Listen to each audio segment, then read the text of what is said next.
Good morning, students. Class 11th. Today I am going to start your new topic and last topic, thermodynamics.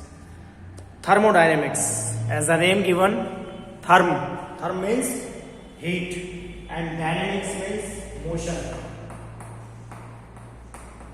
Therm means heat and dynamics means motion. So, what are the contents in the topic? I am explaining you concept of systems and types of systems. जो आपने इस topic के अंदर पढ़ना है, that is concepts of system and types of system and types of system, surroundings,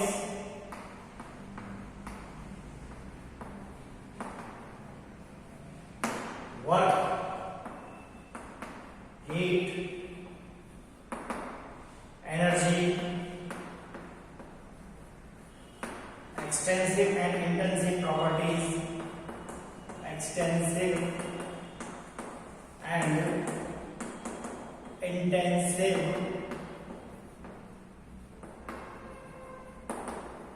properties, except this state function,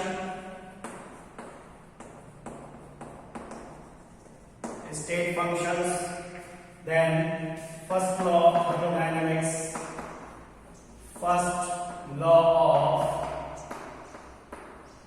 thermodynamics, internal energy,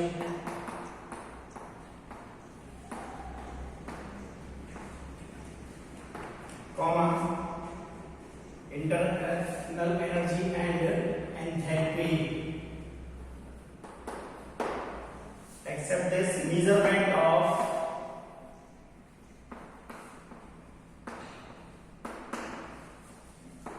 internal energy delta U and enthalpy, or then Hess law of constant, Hess's law of constant heat summation, except this enthalpy of bond dissociation,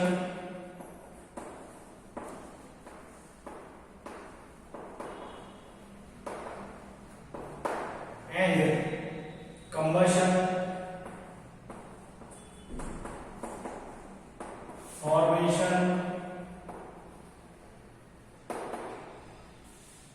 atomization,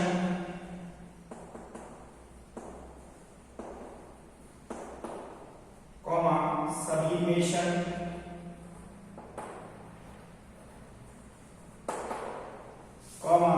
phase transition,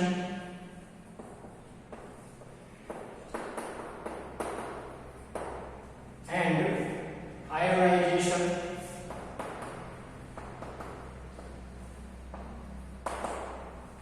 dilution. First one is solution and dilution. Second law of thermodynamics,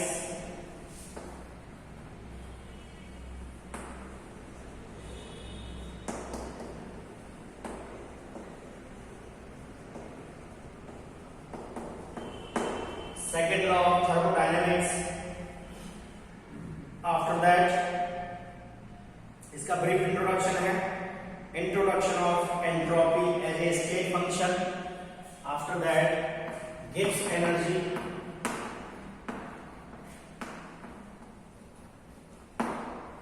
change for spontaneous and non-spontaneous process, change for spontaneous and non-spontaneous process, and third law of thermodynamics. So these are the content which will you read in today's and next day video. This is your last topic. मतलब syllabus में इस topic में जितना भी content आपका हो पाएगा उतना ही आपके सिलेबस में आएगा. वैसे तो कंप्लीट हो जाएगा क्योंकि अभी 19 में आपका पेपर है, तो जितना भी होता है देखते हैं. Okay, so let's start. Thermodynamics. Thermo means heat और डायनेमिक्स मीन्स मोशन. इस टॉपिक के अंदर थर्म मतलब अगर हम, as you know that there are the different states of solid, liquid and gas. Before this topic we will study about the states of gases, particularly liquid, and states of matter, particularly liquid and gaseous state. तो अगर हम liquid को क्या करें, उसका temperature increase करें या gases का टेम्परेचर इंक्रीज करते हैं तो उनके जो पार्टिकल्स हैं उनके पार्टिकल्स के बीच में क्या होती है, रैंडमली मोशन होती है. उस टॉपिक के अंदर हमें वही सब स्टडी करना है. उससे पहले क्या है जी, कुछ बेसिक कॉन्सेप्ट है इस टॉपिक के, वो मैं आपको एक्सप्लेन करूँ. Okay, so let's study thermodynamics. Thermodynamics is a branch of science which deals with the study of different forms of energy and quantitative relationship between them. Thermodynamics क्या है, इसके अंदर जितनी भी क्या है फॉर्म्स हैं एनर्जी की, उनका हम स्टडी करते हैं और रिलेशन देखते हैं उनके बीच में, क्वांटिटेटिवली कि उनके बीच में क्या रिलेशन है. And the complete study of thermodynamics is based upon 3 generalisation called first law, second law and third law. जो बेसिक कॉन्सेप्ट है इस टॉपिक का वो यही है कि हमें फर्स्ट लॉ ऑफ थर्मोडायनेमिक्स पढ़ना है, सेकेंड लॉ ऑफ थर्मोडायनेमिक्स पढ़ना है and third law of thermodynamics पढ़ना है. And these laws have been arrived purely on the basis of human experience and there is no theoretical proof for any of these laws. इनका कोई भी theoretical proof नहीं है. ठीक है जी, तो ये रहा आपका कंटेंट जो हमें इस टॉपिक में पढ़ना है. Okay, so there are the some basic concepts in the topic.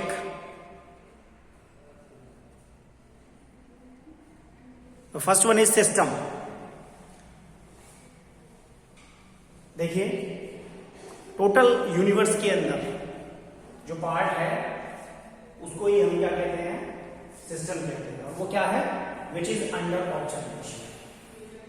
A specific part of the universe which is under observation is called the system. उसको हम क्या कहते हैं, सिस्टम कहते हैं. And second one is surrounding. And the remaining portion of the universe which is not a part of the system, यानी जो इस सिस्टम का पार्ट नहीं है, जो अंडर ऑब्जर्वेशन नहीं है, उसको हम क्या कहते हैं, यानी जिसको हम क्या करते हैं अपने ऑब्जर्वेशन में लेते हैं उसको हम सिस्टम कहते हैं. और जो हमारे ऑब्जर्वेशन के अंदर या यूनिवर्स के अंदर नहीं है, which is not a part of the system, is called the surroundings. उसको हम क्या कहते हैं, surroundings. Both are the very important.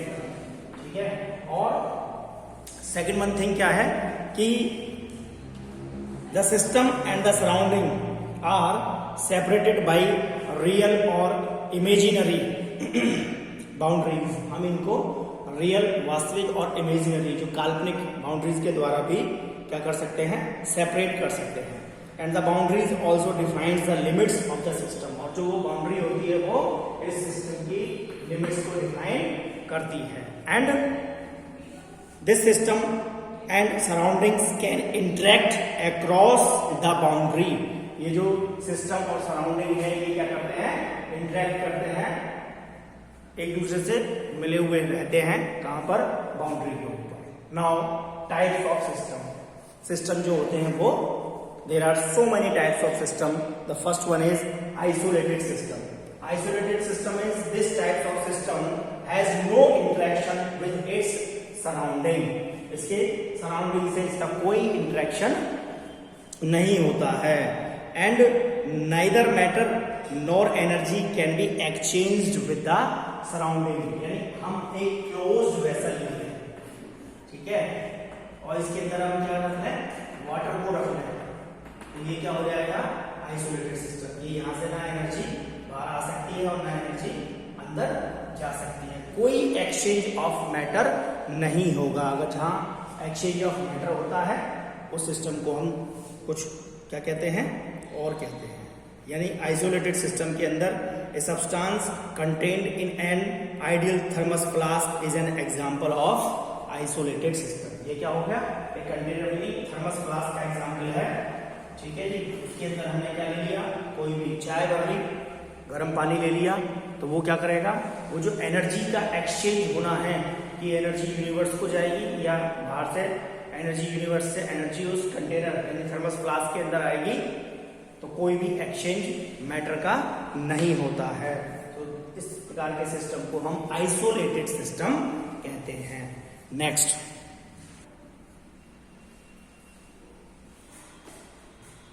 नहीं, next one is close system. Close system is this type of system can exchange energy, यानी इस प्रकार के सिस्टम में क्या हो जाता है, exchange of energy,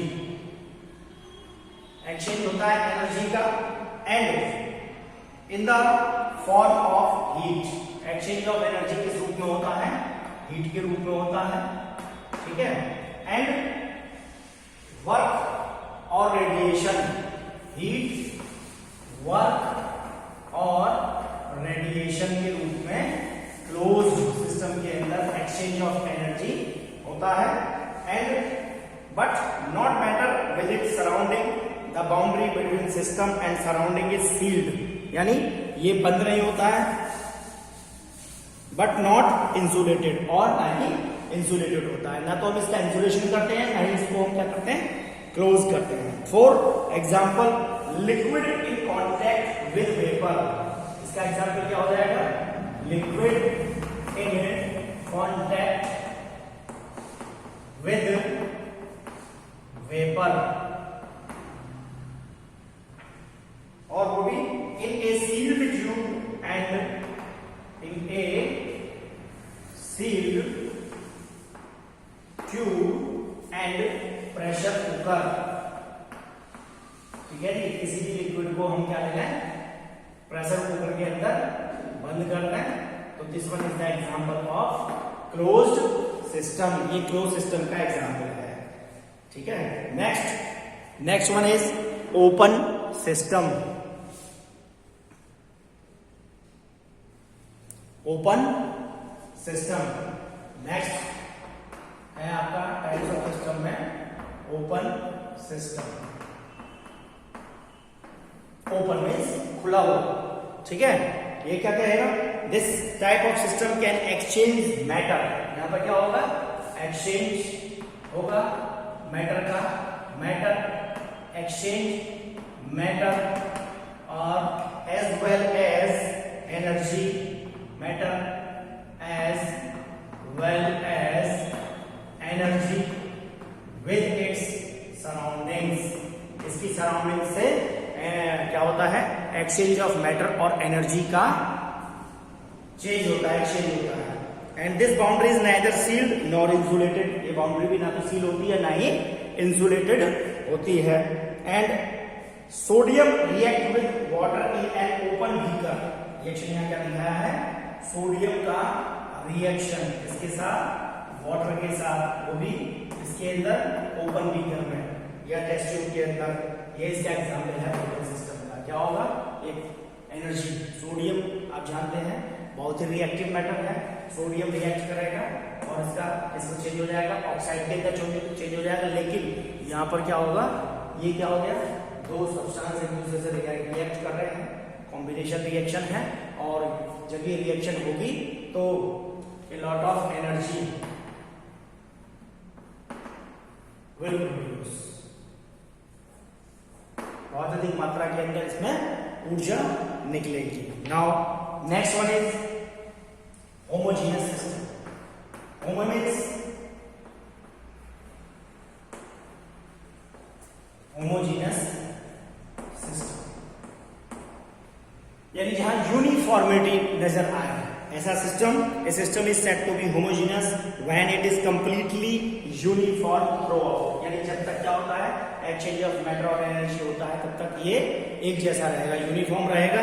and homogeneous system is made of one phase only, ये कैसा बनता है, केवल इसके अंदर एक ही फेज होती है, और इसका एग्जांपल है आपका a pure single solid, pure solid, liquid और गैस, ये होमोजेनियस सिस्टम के एग्जांपल है। And mixture of gases and true solutions are also the example of homogeneous system. Next, heterogeneous system. Next one is heterogeneous system, यानी यहां क्या हो, अलग अलग, हेटेरोजेनियस सिस्टम। ये क्या कहता है, A system is said to be heterogeneous when it is not uniform. ये क्या होता है, यूनिफॉर्म नहीं होता throughout, clear? And it consists of two or more phases. इसके अंदर दो या दो से अधिक phases होती है। When example, ice in contact with water, two or, पहला एग्जाम्पल है इसका, और two or more immiscible liquids, insoluble solid in contact with a liquid, और a liquid in contact with vapor, एक liquid जो किसके कांटेक्ट में है, वेपर के कांटेक्ट में है, तो these are the example of heterogeneous system. And the next one is macroscopic system. Number 6,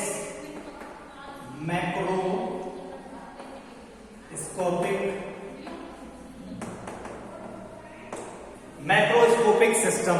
Macro means large. A macroscopic system is one in which there are a large number of particles.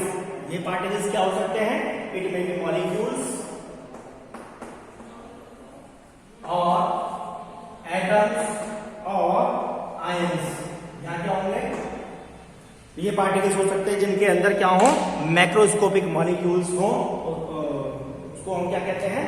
Macroscopic, यानी इनसे मिलकर के बने हुए system को क्या कहते हैं, मैक्रोस्कोपिक सिस्टम कहते हैं।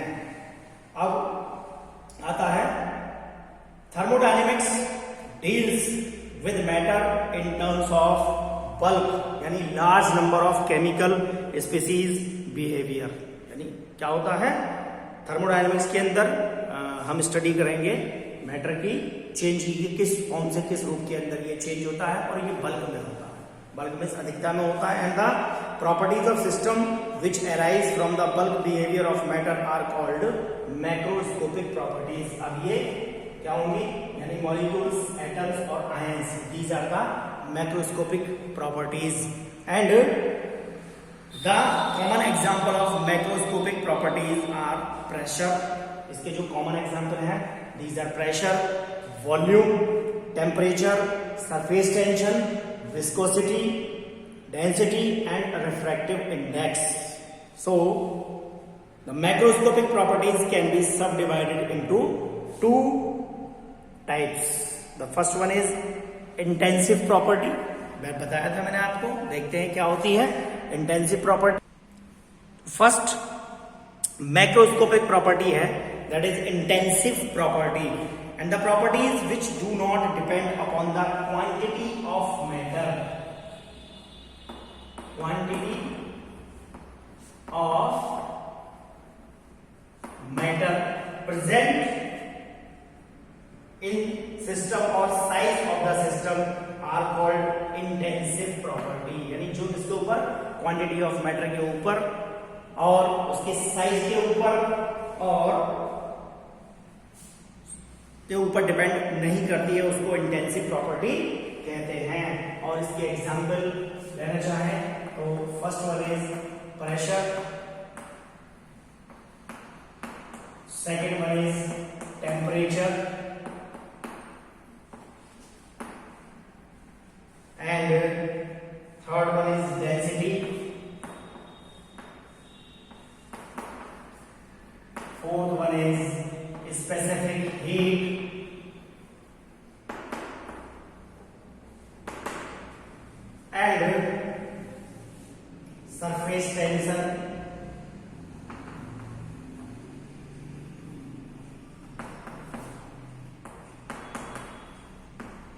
Sixth one is refractive index.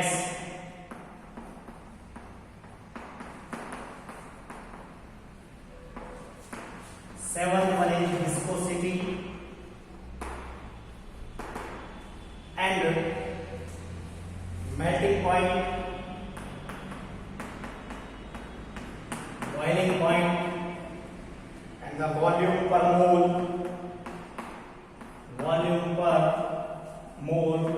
and the last one is concentration, etc. These are the intensive property which do not depend upon the quantity of matter present in the system or size of the system. इसको हम क्या कहते हैं? Intensive property कहते हैं. इसके अंदर आपका pressure, temperature, density, specific heat, surface tension, refractive index, viscosity, melting point, boiling point, and volume per mole, and the last one is concentration. The second one is extensive property.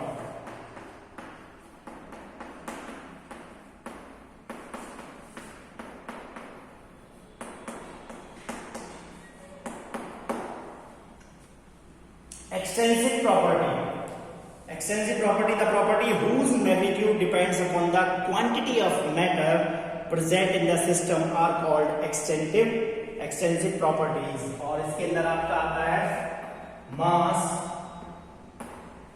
volume,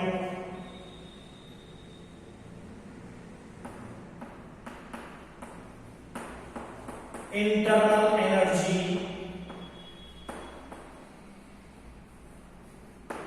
and enthalpy and entropy. ठीक है जी.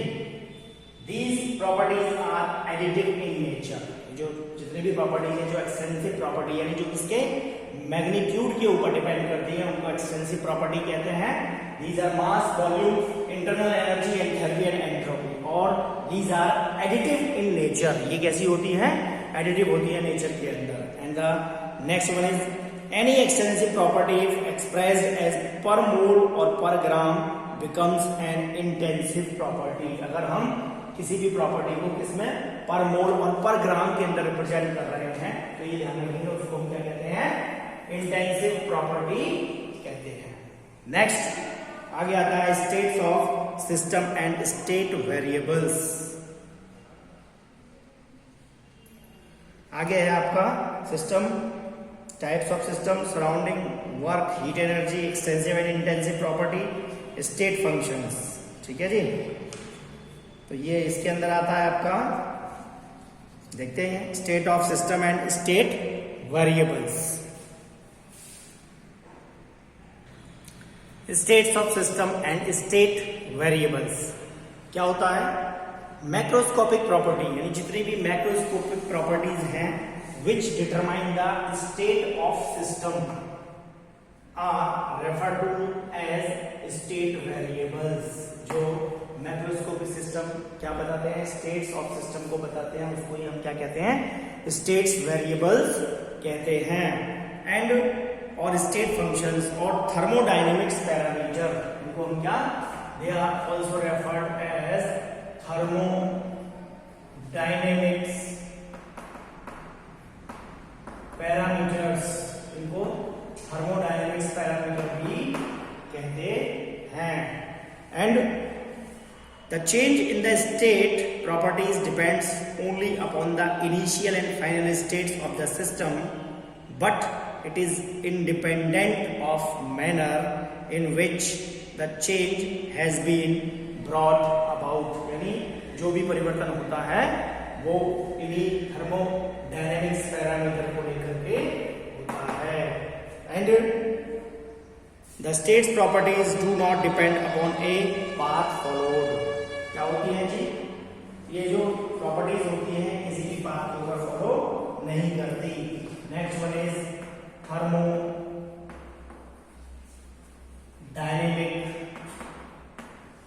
Equilibrium. ठीक है. thermodynamic equilibrium. A system is said to have attained a state of thermodynamic equilibrium when it shows no further tendency to change its property with time. उसको हम क्या कहते हैं? Thermodynamic equilibrium कहते हैं. And the criteria for thermodynamic equilibrium requires that the following three types of equilibrium exist simultaneously in a system. कौन कौन से हैं? Number 1, that is chemical equilibrium. कौन कौन से रह सकते हैं? That is chemical equilibrium. And the second one is mechanical equilibrium.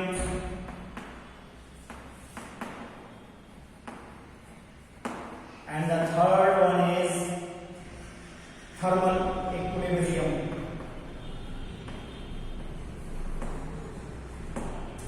And all these three types of equilibrium exist within a same time. Chemical equilibrium, a system in which the composition of the system remains fixed and definite. उसको हम क्या कहते हैं? Chemical equilibrium कहते हैं. Second one is mechanical equilibrium. No chemical work is done between different parts of the system or between the system and surrounding. यानी कोई work mechanical equilibrium में नहीं होता है, क्योंकि मैकेनिक्स किसको इंडिकेट करती है? Work to be done. ठीक है, लेकिन यहाँ नहीं होता है. And it can be achieved by keeping pressure constant. इसको हम प्रेशर को कांस्टेंट रख करके ही क्या कर सकते हैं? अचीव कर सकते हैं. And the third one is thermal equilibrium. Thermal equilibrium, temperature remains constant. Thermal equilibrium means temperature remains constant. यहाँ थर्मल इक्विलिब्रियम में क्या होगा? टेम्परेचर क्या होगा? कांस्टेंट. ओके, तो these are the thermodynamic equilibrium which exist at a same time. Now thermodynamic process. Thermodynamic process क्या होता है उसको देखते हैं. What occurs in thermodynamics process? Thermodynamics process के अंदर क्या घटित होता है? When the thermodynamic system, thermodynamic process, when the thermodynamic system changes from one state to another, जब एक स्टेट से दूसरी स्टेट के अंदर क्या होता है? चेंज होता है. The operation is called a process. उस ऑपरेशन को ही हम क्या कहते हैं? थर्मोडायनेमिक प्रोसेस कहते हैं. The various types of processes are, क्या है? डिफरेंट टाइप्स के प्रोसेसेस. सबसे पहला है isothermal process. The first one is iso means same and thermo means therm means heat. Isothermal process यानी यहाँ क्या होता है? In this process operation is done at constant temperature. यहाँ पर जो है टेम्परेचर क्या रहेगा? कांस्टेंट. इसलिए हम इसको क्या कह रहे हैं?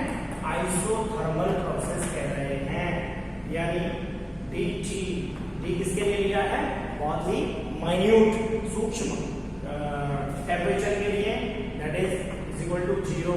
तो internal energy delta E is equal to क्या होगा? 0 होगा. The second one is adiabatic process.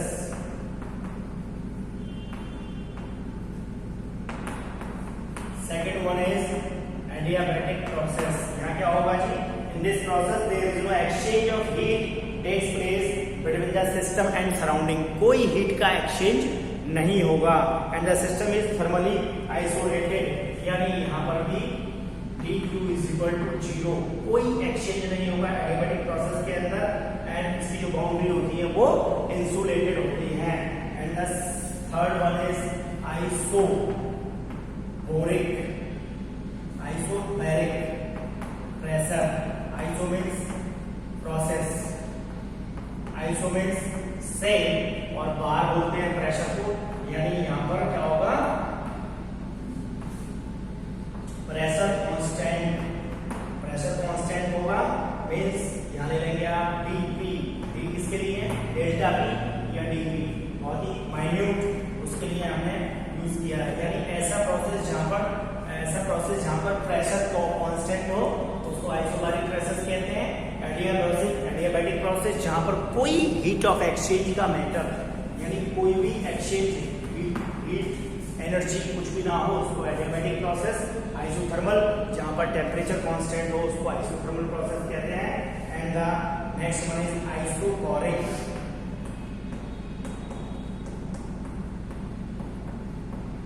Process iso में सेम और कोरिक बोलते हैं वॉल्यूम टू, यानी यहां पर आपका वॉल्यूम कांस्टेंट, ठीक है, मींस यानी delta D V is equal to 0, D is equal to 0। Next cyclic process.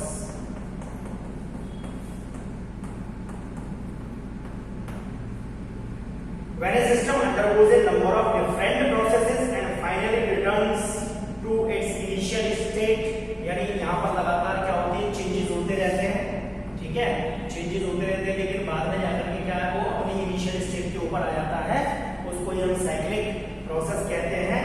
और इन दिस साइक्लिक प्रोसेस जो एनर्जी है डेल्टा ई दैट इज 0 और heat energy also will be 0। Next one is reversible process, यानी reversible, as you know that reversible means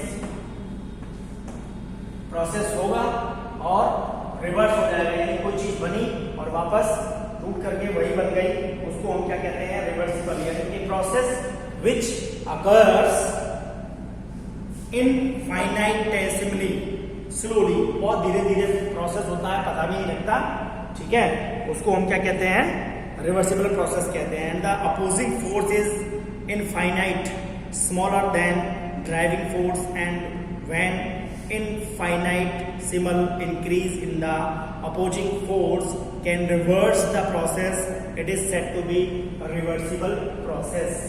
इसको क्या कहते हैं, reversible process कहते हैं ना। Next one is irreversible process।